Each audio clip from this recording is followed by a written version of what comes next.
Good afternoon. I am Don Michaels. I'm the director of the University Honors Program. On behalf of the Honors faculty and staff, I would like to welcome you to our Fall 2014 recognition ceremony, which marks the 58th year of the University Honors Program. Today's ceremony is a time for us to celebrate and take pride in the accomplishments of this extraordinary graduating class. At this time, I would like to introduce members of the Platform Party, the Faculty Honors Council, and the Honors faculty who are here today. I will ask each person to rise and remain standing through the introductions. Please hold your applause until all have been recognized. Diane Burton, Assistant Director, University Honors Program. Patricia Yingst, member of the 1957 CSU Honors class and guest speaker. Dr. Kathy Pickering, Vice Provost for Undergraduate Affairs. The Faculty Honors Council serves as the program's advisory board for courses and program of study. It consists of representatives from the 8 colleges and the university libraries. The members are Ruth Huffpower, Rob Sika, so please stand when I call your name, Connie Vader Lindholm, David McPhee, Margarita Link, Carmen Manoni, Kelly Long, Wim Bohm, and Stuart Cottrell. The heart and soul of the Honors Program, of course, is our faculty. And these are the instructors of our seminars in the Honors curriculum. The members of the Honors faculty who are here today are Lee Cooper, Chuck Elkins, Mary Elkins, Francie Glissenfer, and Anne-Marie Merlin. Let us recognize these leaders.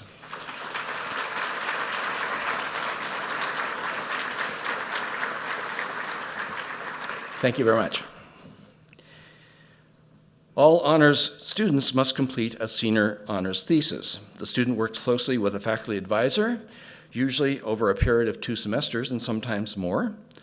Our students would agree that their success is due largely to the dedication of our faculty in mentoring these students.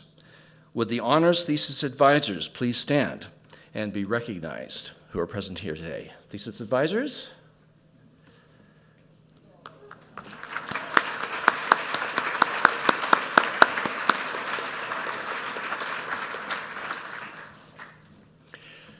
Our guest speaker today is Patricia Yingst.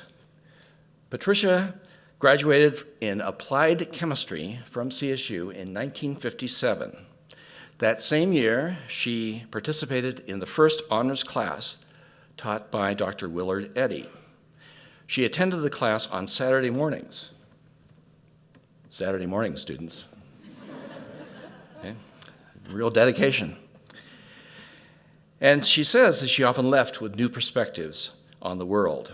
After graduation, she worked as a guide at the 1958 World's Fair in Brussels, Belgium, representing the state of Colorado in the U.S. Pavilion there. From 1959 to 1972, she worked in the research department of Coors Porcelain Company in Golden. And then from 1972 to 1996, she was administrative assistant to the president of Kobe Laboratories, a medical manufacturing company in Lakewood. Since her retirement, Patricia has been active in her community as a volunteer in the Foothills Arts Center and the Jefferson Symphony Orchestra. She is committed to supporting undergraduates and has recently endowed a scholarship in the College of Natural Sciences for students with demonstrated interest in multicultural respect, cooperation, and understanding. Please welcome Patricia to the podium today.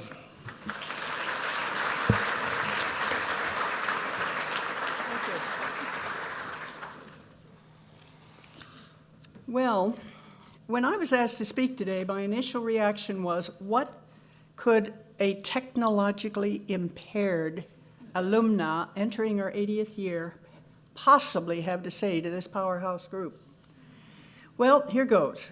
When it was time to sign up for my high school classes, my engineer father said, take science and other college prep classes.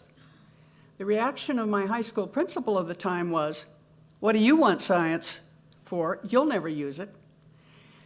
At CSU, I took those science classes, but I also took courses under Dr. Willard Eddy, who liked to challenge assumptions. When it was announced in '57 that he would offer an honors colloquium, I signed up and was accepted. That first honors class was considered experimental. If successful, more honors classes might be added.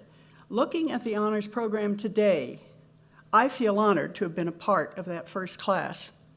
As mentioned, our Saturday morning class focused on a book entitled What is Art? By the 19th century Russian author Leo Tolstoy. In it, he attacked the doctrine of art for art's sake. I felt he was also attacking my ideas about art and life, naive as they were. No other class at CSU made me feel so uncomfortable or so confused, even gave me a headache on occasion.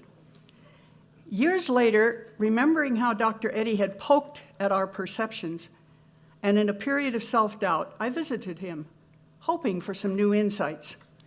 I told him about what I'd done since college, also said I hadn't done much with my life, to which he replied, "You've done a good job living." To this day, I cherish that response.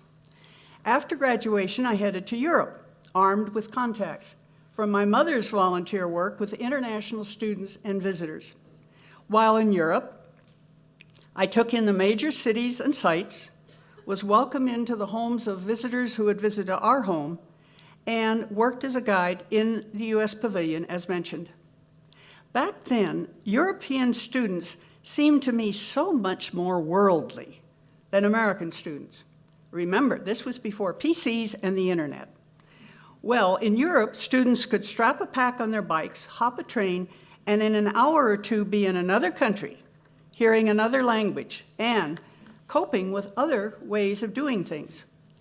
On our days off at the World's Fair, for example, we guides could dash off to the sights, sounds, and foods of Paris, Edinburgh, Oslo, or Munich, and still get back in time for our next shift. Traveling alone might not appeal to everyone, but it worked for me back then, when life seemed quite a bit simpler. Being alone meant that my contacts it was easier for them to offer home hospitality or tours of their towns. Traveling alone, I was frequently helped by strangers or fellow travelers in ways that might not have happened had I been with a companion. There was one winter day that I will never forget. I had checked my bags at Weilheim, Germany, and headed off to see the castle of Neuschwanstein. Think Disneyland. This meant getting to the towns of Füssen, Schwangau, and Hohenschwangau. Well, I got to Füssen okay, but there were no buses to Schwangau. 2 German mailmen gave me a ride in their mail truck, which of course was totally illegal. There, a woman at Schwangau, a woman and her companion offered to drive me to Hohenschwangau, from where I could walk to the castle. In addition, the woman's companion was driving to Weilheim that night, so I could ride back with him to pick up my bags. It was snowing lightly as I hurried up the road to the castle. Just as I entered the gate, the sun came out and gave me a glorious afternoon in the fairy tale castle of King Ludwig of Bavaria. I'll mention a few highlights that have stuck with me from those months in Europe. A Dutch journalist walked me through the red light district of Amsterdam, telling me just how prostitution is accepted and regulated in that country. Even early in the afternoon, women were already posing in their windows and doorways. When I flew into Berlin to stay with a family in Marienfelde Allee, the Berlin Wall was still up. The mother offered to go with me into East Berlin, but she said, "I will not speak." She was afraid the East German police would take her off the bus. We rode out of the grim grayness of East Berlin back into a West Berlin of color, lights, and traffic, where people were sitting in outdoor cafes even in winter. Another night, from the top of the radio tower, we looked down on the city and saw a sharp boundary between the utter blackness of the eastern sector and a carpet of lights in the western sector. In December, while staying with a Jewish family in Frankfurt, I got homesick for Christmas. So I hopped a train for Nuremberg and stepped back in time to a medieval town with 14th century city walls and a glittering Christkindl mark. In Vienna, Austria, I saw splendid palaces and Baroque churches, along with the Winter Riding School, where the magnificent white Lipizzaner stallions were being filmed for the Brussels World's Fair. From Austria into communist Yugoslavia, and a stay with a school teacher and her father in Ljubljana. On my last night with them, my hostess's face froze with fear when she realized she'd forgotten to register me with the police when I arrived. From cold gray Yugoslavia and its sullen guards, I rode the train down into sunny Greece with sharply dressed train guards who actually smiled at you. In Athens, I pinched myself to make sure I wasn't dreaming as I walked up the steps of the Acropolis and in to the Parthenon. Today, you cannot go in to the Parthenon. At lunch one day, I asked my Greek contact to please order me something, some typical Greek food for me. Then I tried to keep it together when I saw the octopus and squid on the plate. Heading back to Northern Europe, I was the only English-speaking passenger on a small Yugoslavian boat going up the Adriatic coast to Italy, where I saw the, I saw the sights of Venice, Rome, and Florence. Back in Germany, I stayed a few days with a family in Munich, the father of whom had been a foot soldier in the German army. Since my father had been with the armed forces that liberated Buchenwald concentration camp, I had to ask my host, did he know about the concentration camps? Then I wondered about his denial. My father had been proud of his German heritage, but he never talked about Buchenwald. Years later, he finally went to talk to a psychologist, and he died the same day. His pictures of Buchenwald can be seen on the website of the Holocaust Museum in Washington, D.C. Well, it was finally time for me to report to work at Brussels. The previous summer, I had applied to the U.S. government for work at the fair, but was rejected. While in Europe, I learned that the federal government had asked the states to supply guides to the pavilion. So I applied again, this time to the governor of Colorado. While in Athens, I got word of my appointment as a guide representing Colorado in the U.S. pavilion. Our pavilion was the most beautiful one on that entire fairgrounds, while the massive Russian pavilion next door boastfully displayed Sputniks 1, 2, and 3, which had launched the space age in October of that year. At the fair, nations of the world displayed their cultures in unique pavilions, observed national cuisines, and presented their top-performing artists. No book or course could have ever given me what those months of travel did. Besides seeing other cultures and learning of other histories, I became so much more aware of what other people have gone through. Bombed cities and homes, endless sieges, starvation, privation of all kinds, the destruction of war. That awareness was reinforced during another trip to Russia in 1979, during which our tour group was required to see a movie about Germany's 900-day siege of Leningrad, now St. Petersburg. People ate leather and scoured rubble-filled streets for scraps of anything edible or usable. Finally, time to go home and get to work. At that time, there were a lot more jobs to be had, and companies weren't sending jobs overseas. My first job in the research department at Coors Porcelain Company lasted for 19 years.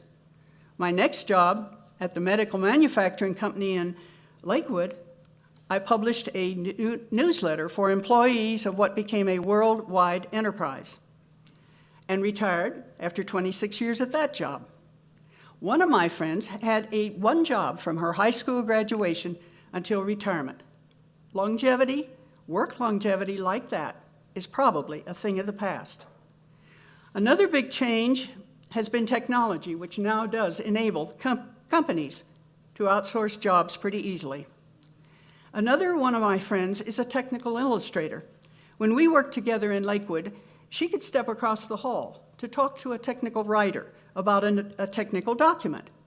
Today, she has to work with writers in India, Ireland, Israel, as well as writers and engineers in mainland China and Taiwan. Domestically, she works with writers in Texas, Arizona, Utah, and Virginia. Another change is how many more careers are available to women today. Back in my dark ages, a standard question asked of us women was, can you type? I recently visited Girls Inc. of Metro Denver, where I learned about the STEM, entrepreneurship, and scholarship programs being offered to those girls. Several weeks ago, some of the girls went to the Museum of Nature and Science to see a live transmission of the Orion launch. While your lives will be very different from mine, I have a couple of suggestions. Every field of human endeavor has its own games, and I don't mean computer games.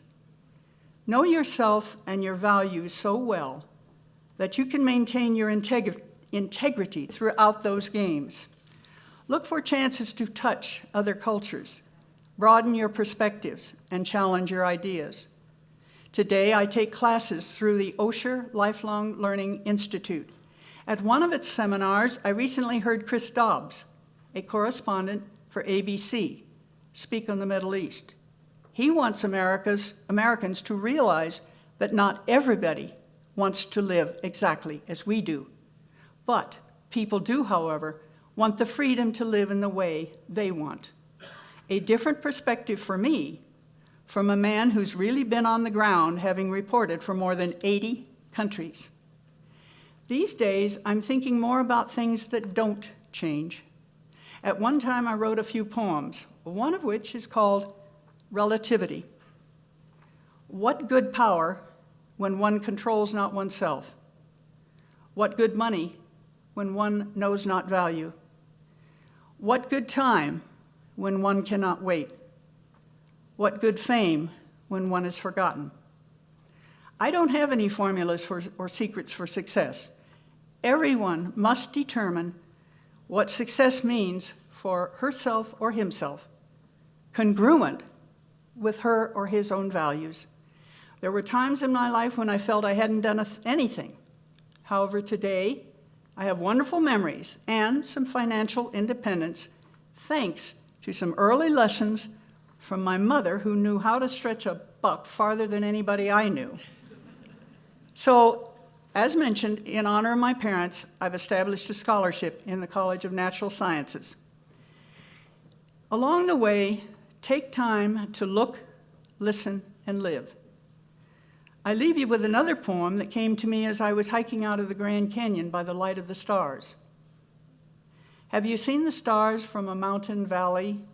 Have you seen the stars from the open sea? Have you seen the stars from the desert sand? Have you seen the stars from the Canyon Grand? Have you seen the stars? Thank you.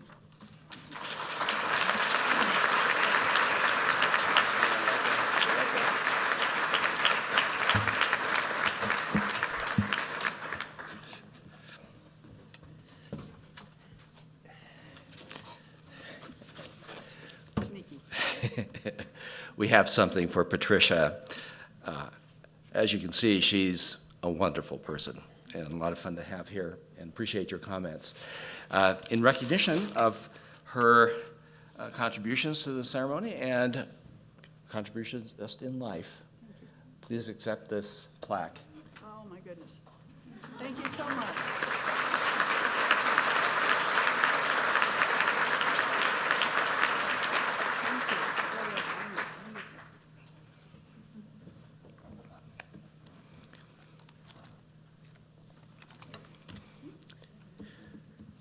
The University Honors Program began in 1957 under the leadership of Professor Willard O. Eddy. Professor Eddy's first seminar on Leo Tolstoy provided challenging and enriching education for the university's top students. That seminar was a small class and included interdisciplinary approaches and one-on-one interactions among students and the faculty. These features continue today in the honors program. The program has grown phenomenally since 1957, starting with 15 students in that first Leo Tolstoy class. We now number 1,555 students. We'll be down about 55 students after this semester. In 1957, 7 women were in the program. Women now comprise about 70% of our honors students. The honors curriculum offers 2 integrated programs of study, 60 interdisciplinary seminars, 200 honors sections. Students who complete the required honors scholar core and achieve at least a 3.5 cumulative GPA receive the honors scholar designation on their diplomas and their transcripts. The required senior honors thesis enables students to engage in a process of discovery and creativity under the mentorship of some of our best faculty. Honors students have the opportunity to live in the honors residential learning community.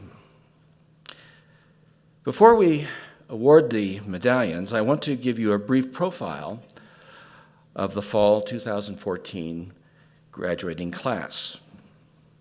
Although this fall's 55 honors graduates comprise less than 4% of CSU's graduating seniors, our students have earned 19% of the university's Latin Distinction Awards. 2 students have been recognized as summa cum laude, awarded to the top 1% of students graduating. We also have 4 students earning magna cum laude and 14 earning cum laude. The average GPA of this semester's honors graduates is 3.69. We have 2 students that have triple majors.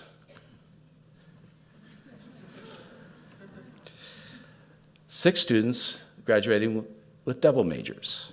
We have 3 students who have completed both honors tracks. I guess one was not enough. And we have 26 students who have completed at least 1 minor. Our graduating seniors have served as honors peer mentors, resident assistants, admissions ambassadors, and student leaders on campus during their years at CSU. And finally, in spite of their busy schedules, double majors, and other responsibilities, they still manage to participate in study abroad programs at 7 times the rate of non-honors students. Will the fall 2014 honors class please stand and be recognized?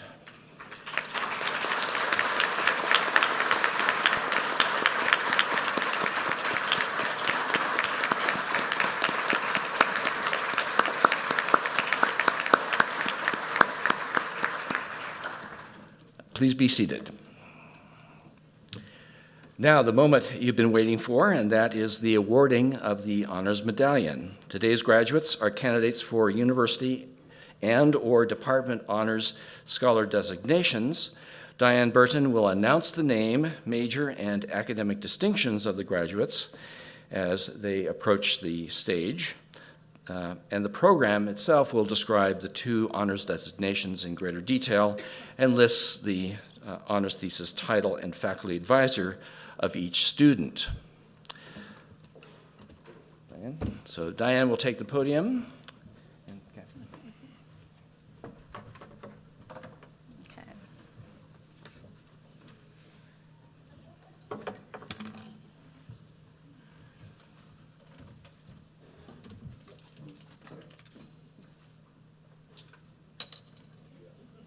I need water.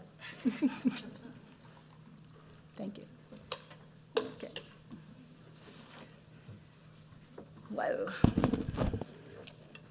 Okay.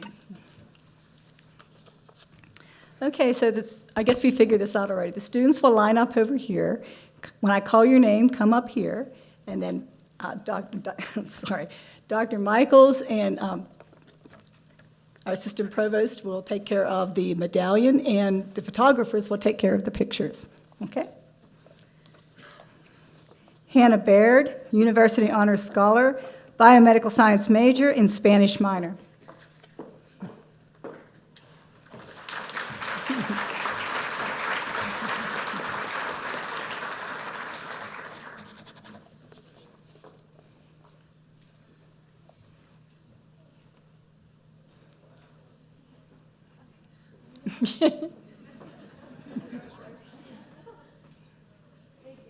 Okay.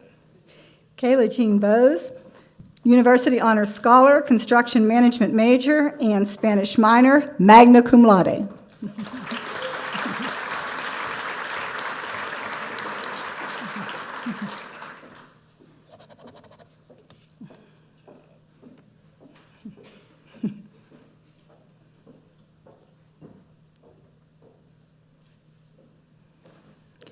Samantha Buck, Biochemistry Honors Scholar, Biochemistry and Microbiology majors, and Molecular Biology minor.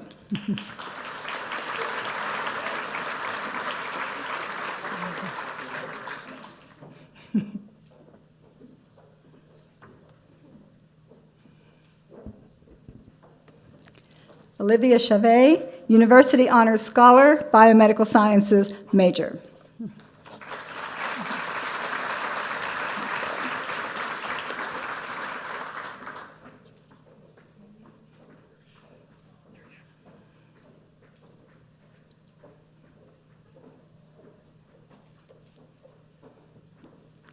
Megan Camiso, University Honors Scholar, Biological Science major, and Microbiology minor.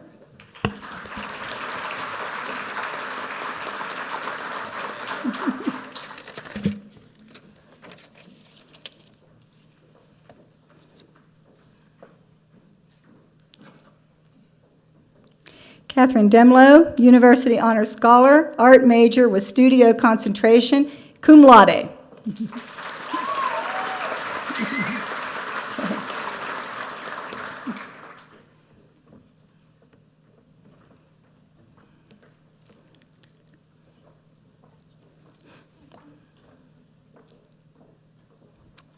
Zachary Dickerson, University Honors Scholar, Biochemistry major, cum laude.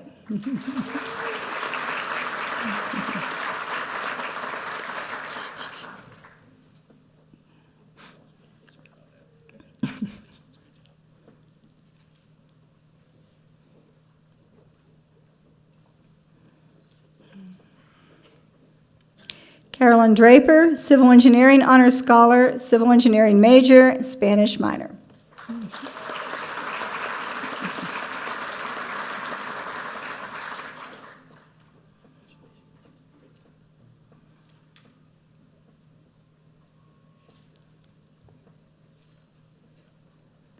Alexander Fathman, University Honors Scholar, Computer Science major, cum laude.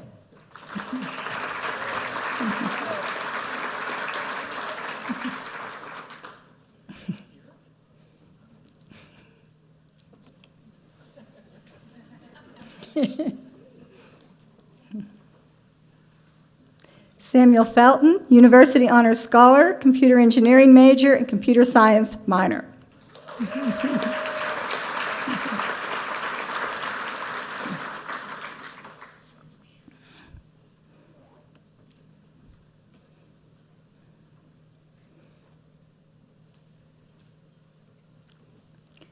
Amanda Mae Guderjohn, Business Administration Honors Scholar, Business Administration major with Finance and Real Estate concentrations, cum laude.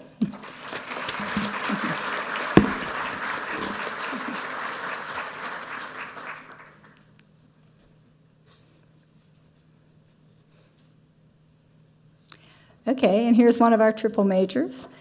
Lauren Hartsock, Psychology Honors Scholar, Psychology major with Mind, Brain, and Behavior concentration, Sociology major with Criminology and Criminal Justice concentration, and Language, Literature, and Cultures major with Spanish concentration, cum laude.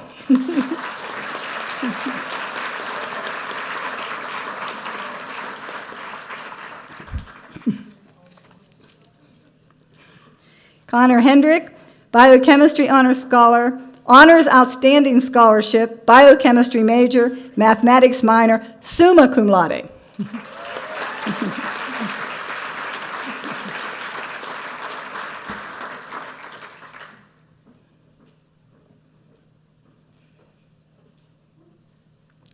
Anna Hesselink, University Honors Scholar, Health and Exercise Science Major, and Health Promotion Concentration and Spanish Minor.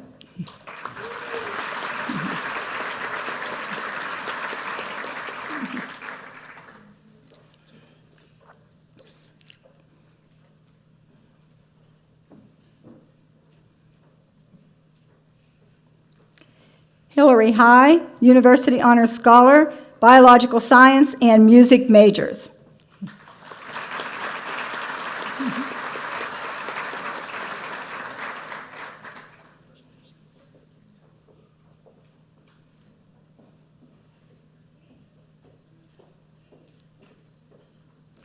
Rebecca Hobson, Rangeland Ecology Honors Scholar, Rangeland Ecology Major, Conservation and Management Concentration.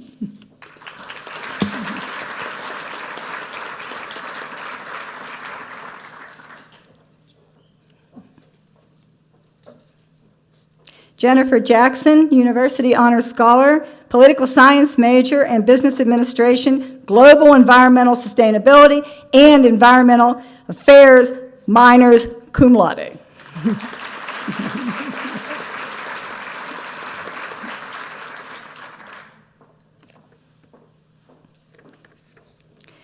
Sophia Jimenez, University Honors Scholar, Biological Science Major and Biomedical Sciences Minor.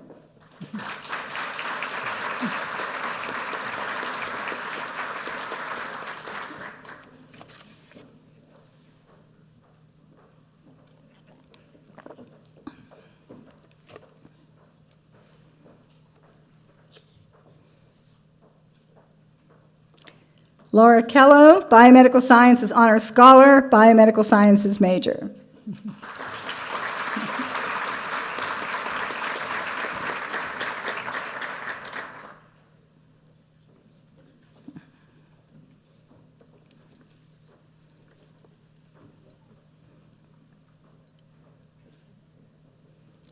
Aspen Elizabeth King, University Honors Scholar, Microbiology Honors Scholar, Microbiology Major, and Spanish Minor.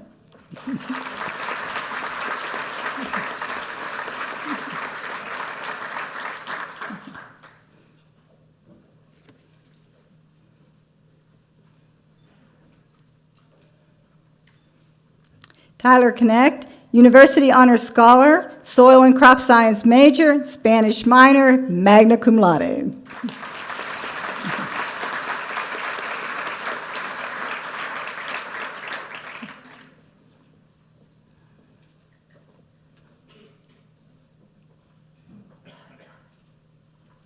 Wojtek Kuklinski, Microbiology Honors Scholar, Microbiology Major.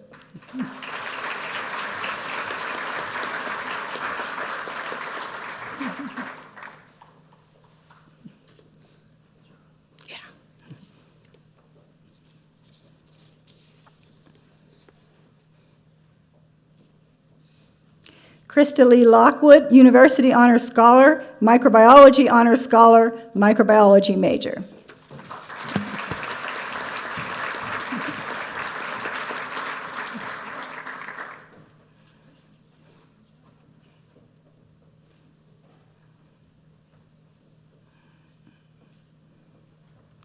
Riley McDonald, Business Administration Honors Scholar, Business Administration Major with Accounting Concentration.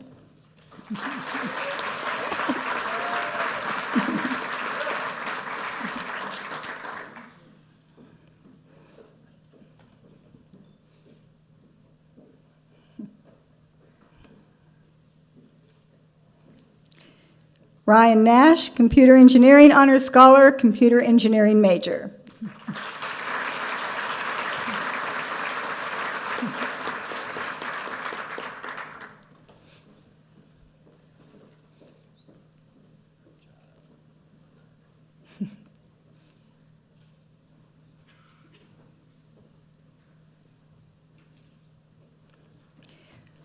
Ryan Olson, Biochemistry Honors Scholar, Biochemistry major. Angela.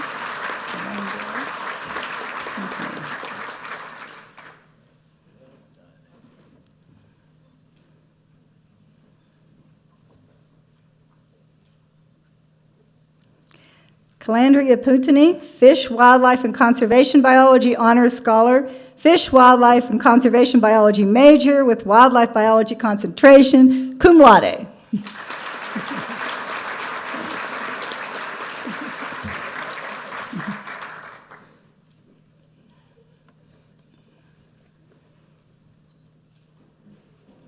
Seamus Quinn, University Honors Scholar, International Studies major with European Studies concentration and French and International Development minors. That's it.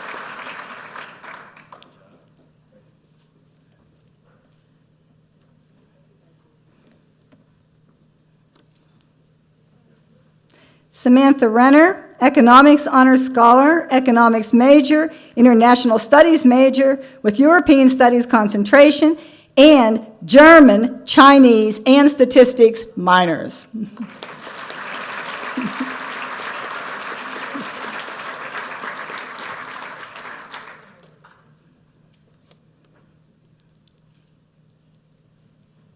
Rosalind Reynolds, Civil Engineering Honors Scholar, Civil Engineering major, and Spanish minor.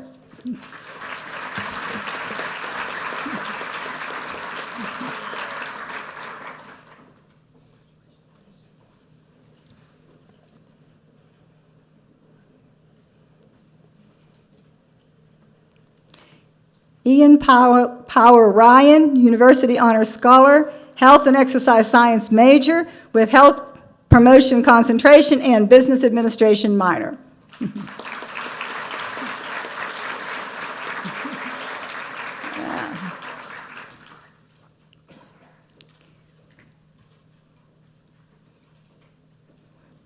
Torin Schaefer, Fish, Wildlife, and Conservation Biology Honors Scholar, Fish, Wildlife, and Conservation Biology major with Wildlife Biology concentration, Statistics major, magna cum laude.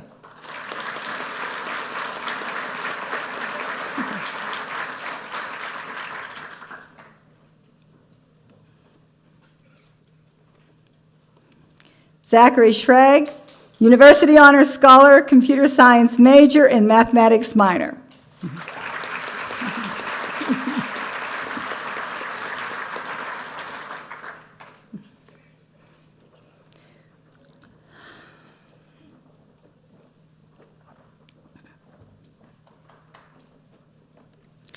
Ali Scordato, University Honors Scholar, Theater major, and English minor, cum laude.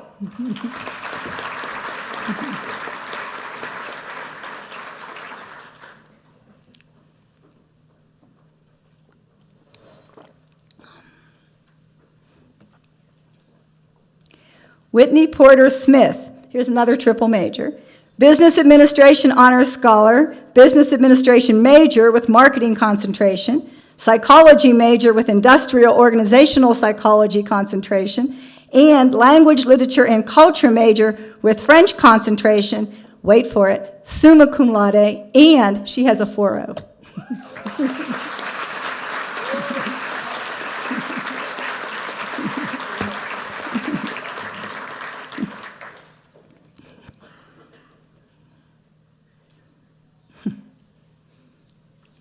Ariel Thibodeau, Psychology Honors Scholar, Psychology major with Industrial Organization Psychology concentration.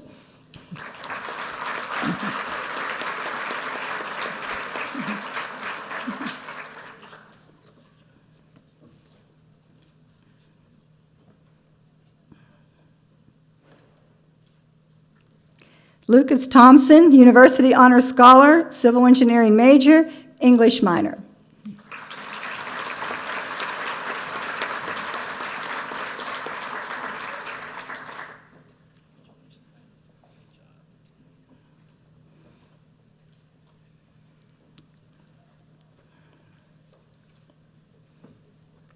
Victor Weeks, Psychology Honors Scholar, Psychology major, cum laude.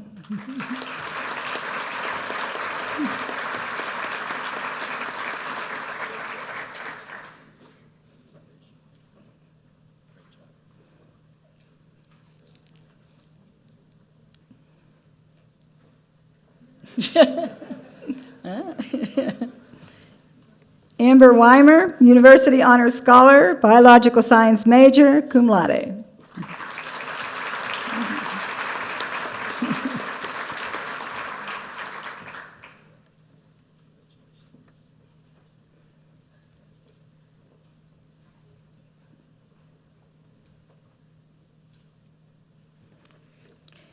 Caitlin Eileen.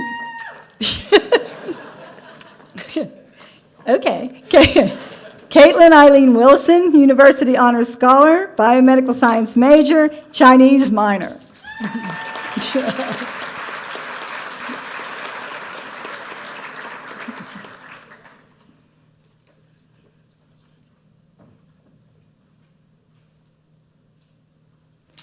Catherine Yunker, University Honors Scholar, Honors Outstanding Scholarship, Biomedical Sciences major, cum laude.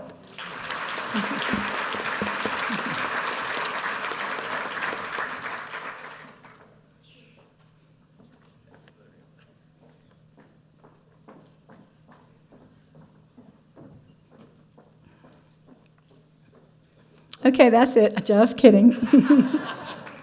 Madison Elizabeth Zealous, University Honors Scholar, Human Development and Family Studies major.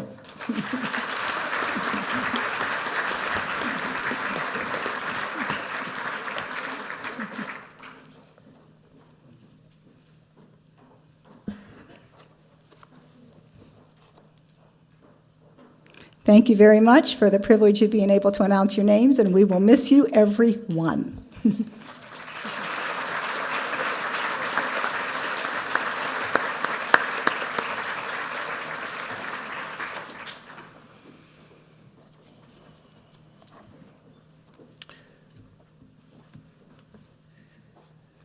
Congratulations, graduates, on your outstanding accomplishments. Your future prospects are boundless, and we wish you every success. It is our hope that the honors program has helped you develop the skills needed for the challenges that lie ahead. In closing, there are several people here I would like to recognize who have contributed to the honors program in many important ways. I wish to thank Ginny Fanning from the University Development Office. I wish to thank the honors program staff for their help in organizing the ceremony today. That's Cindy Adamy, Judy Bryant, Diane Burton, Corey Wong, and Jordan Irvin. And once again, thank you to Patricia Yingst for an inspiring address. I also like to recognize Bob Keller, who is here, who is the former director of the honors program preceding me. I'd like to have him stand.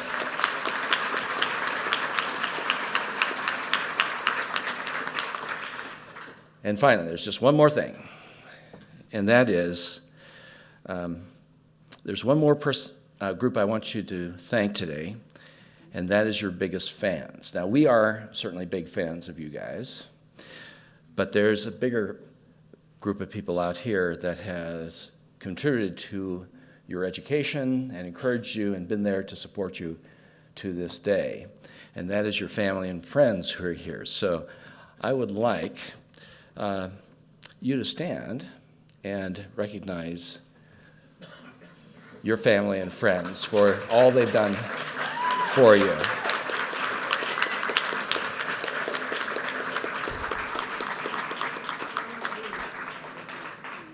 Thank you. Our ceremony is concluded. Please join us for refreshments in the back over there. And it's our opportunity as staff to meet the families of our outstanding students. So a job well done. We thank you for the support you've given to your students and the support you've given to the honors program. It's been truly a pleasure to be a part of your students' lives these last 4 years. Have a good day, safe travels, and bless you all.